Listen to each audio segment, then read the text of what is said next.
Otits, kamusta ang buhay-buhay?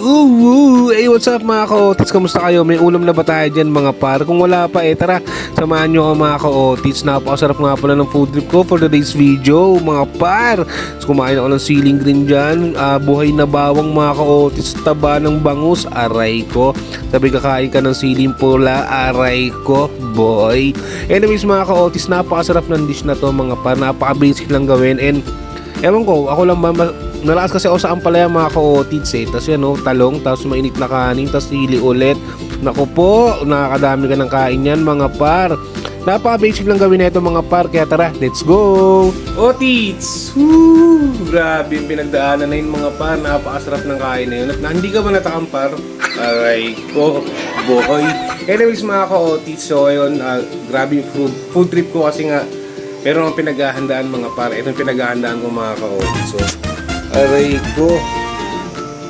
ko boy, tambak na labahan mga pa. So syempre na busy tayo. So ayun, syempre may mga bagay tayo na hindi nagagawa, pero gagawin ko yan mamaya, tutupiin natin yan. Anyways mga pa, nakapamalengke na nga pala ako para tuturo ko sa inyo kung paano ko nagawa yun. Alam nyo na to, pero tuturo ko na rin sa inyo ulit mga par. So ito nga pala yung napamalengke yan to mga ka-Otits. So meron tayong ampalaya, talong, siling green, okra, luya, yan. So alam nyo na yan pala. So tara, tutuin na natin to. Let's go! Yo mga ka-Otits, ito na pala yung lulutuin natin mga par. So magluluto tayo ng paksiw na bangus mga ka-Otits. And ito nga pala yung mga kailangan para sa dish na to mga par.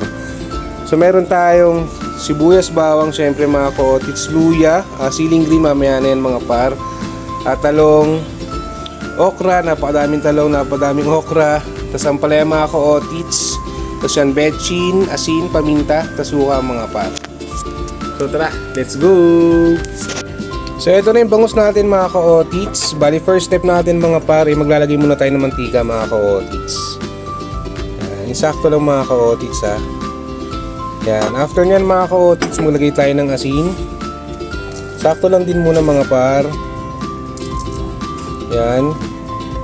Lagay tayo ng maraming paminta mga ka-Otits kasi masarap pag maraming paminta mga ka-Otits Tapos pwede na tayo maglagay ng bawang mga ka-Otits. Maraming bawang, mas maganda mga par. Huwag nyo nang durugin, ox na yan. Naglagay na rin ako ng luya, sibuyas, tapos maraming ampalaya mga ka-Otits. Bali papakuluin natin yan.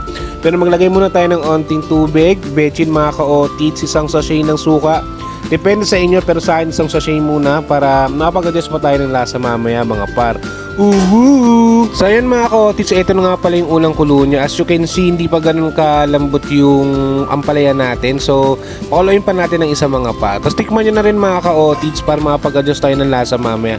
So ayan mga ka-Otits, pangalawang kulo na to mga par. Kita nyo naman medyo namutla na yung ampalaya natin. Ibig sabihin, medyo malambot na siya mga par. So tulad ng sabi ko, mag-adjust tayo ng lasa. Naglagay ulit ako ng suka, paminta, nilagay ko na rin yung okra and talong, betchin, onting asin pa ulit mga par, onting asukal mga ka-Otits, pampabalansin ng lasa natin mga par. So ayan mga ka-Otits, kumulo na ulit siya. Okay na yung lasa nito mga par. Tikman nyo na lang para makapag-adjust pa kayo. So ayun mga ka-Otits, since okay na yung lasa nito, nilagay ko na yung siling green mga par. Tapos ayan na siya mga ka-Otits. Napaka-basic lang gawin, napakasarap, vitamin taba na yan Aray ko boy, sarap niyan mga ka-Otits. Let's go! So syempre mga ka-Otits, hindi mawawala ang Otits gang na si Porcho Bobby. Tamang kain ng okra. Si mama naman mga ka-Otits, tamang tanggal ng tinik mga par. Si Ate Riley, waitings lang. Si ate, ayan si ate, mahilig sa ampalaya yan mga ka-Otits. And si mama, aray ko. Kasi ito nga pala yung ulam natin mga par. Mas lamang yung gulay kaysa sa isda. Diba Porcho Bobby?